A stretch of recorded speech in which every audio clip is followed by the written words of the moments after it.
Shalom, selamat malam Bapak Ibu, Saudara-saudari yang dikasihi Tuhan. Menyertai istirahat kita malam hari ini, kebenaran firman Tuhan berjudul Terbiasa dalam Pemerintahan Allah. Ketika Tuhan Yesus berkata dalam Yohanes 4 ayat 34, "Makananku ialah melakukan kehendak Dia yang mengutus aku." Itu mungkin merupakan level defensif maupun level ofensif. Namun pada kalimat "dan menyelesaikan pekerjaannya" itu sudah pasti sangat jelas level ofensif. Orang yang melewati dua level di atas adalah orang-orang yang sudah meninggalkan sikap antroposentris atau hal yang berpusat pada manusia dan egoisnya. Kemudian masuk beralih pada level teosentris atau berpusat pada Allah.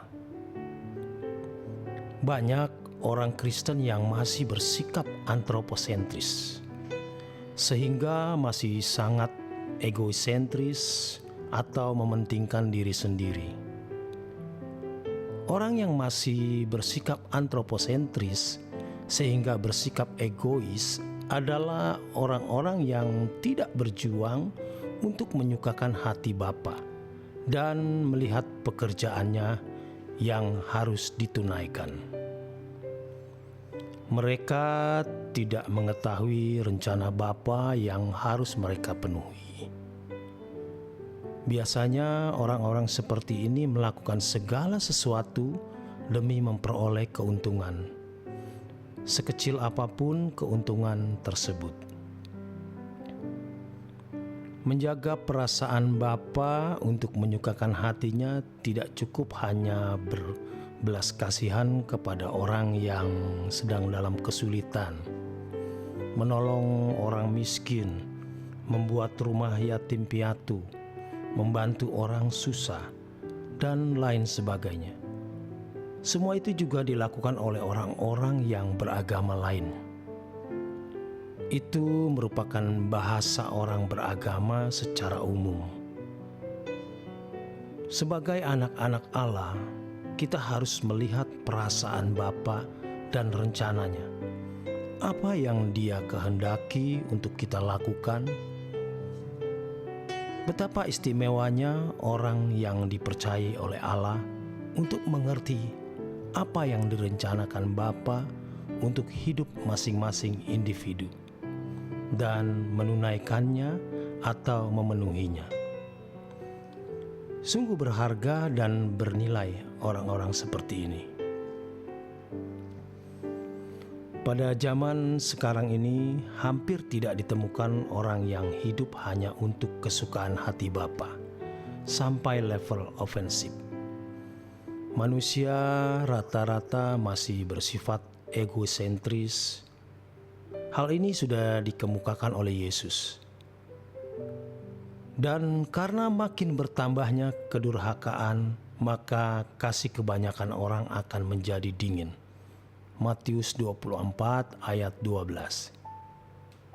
Ironisnya, tidak sedikit pendeta yang melayani dengan aktif di gereja bukan karena melihat perasaan Allah, melainkan karena banyak kepentingan di dalam dirinya yang tentunya tidak terbaca dengan mudah oleh jemaat. Hal ini tidak dimaksudkan untuk menghakimi siapapun. Dari fakta lapangan, kesalahan dan kegagalan dapatlah ditemukan dengan mudah dan sangat jelas. Kita harus mengerti betapa berharganya hidup ini. Mengapa kita tidak mempersoalkan hal ini? Itu sebabnya karena kita sendiri belum bersentuhan dan belum menghayati keberadaan pribadi agung Allah semesta alam ini.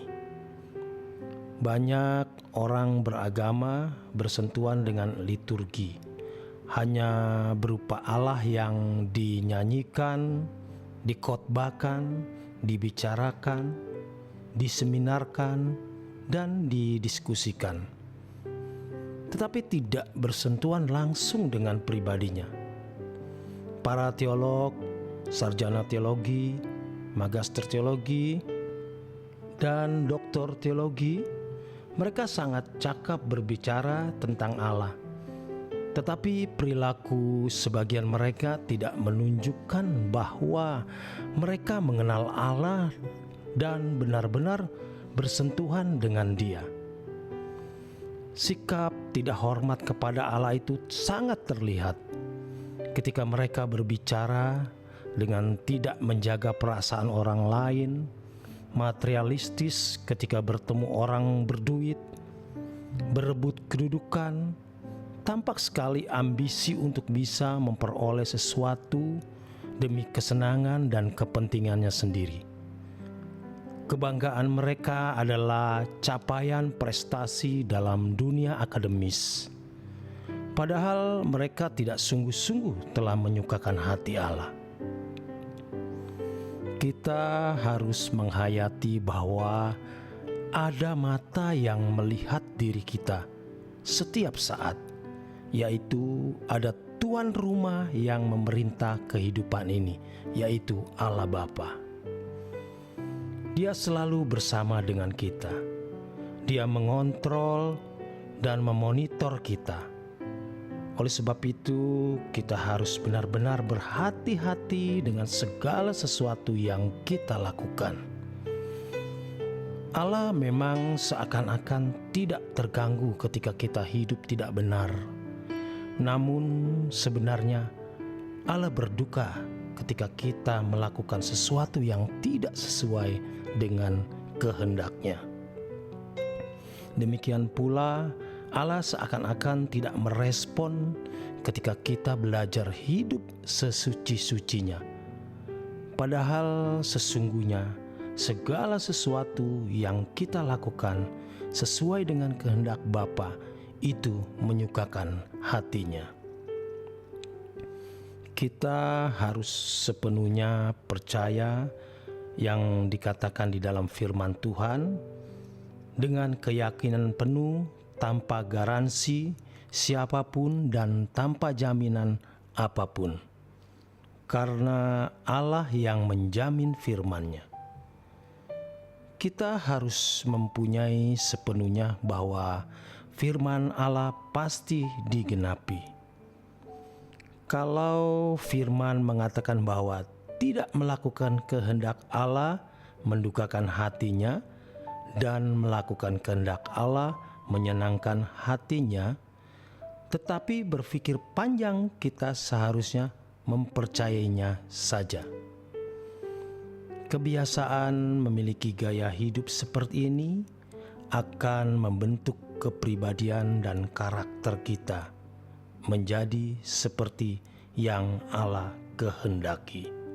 Dengan demikian, secara otomatis pula kita terbiasa hidup dalam pemerintahan Allah yang tidak kelihatan itu. Lambat laun batin kita akan tersambung dengan Allah Bapa.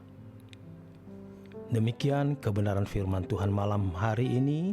Selamat malam, selamat beristirahat. Tuhan memberkati.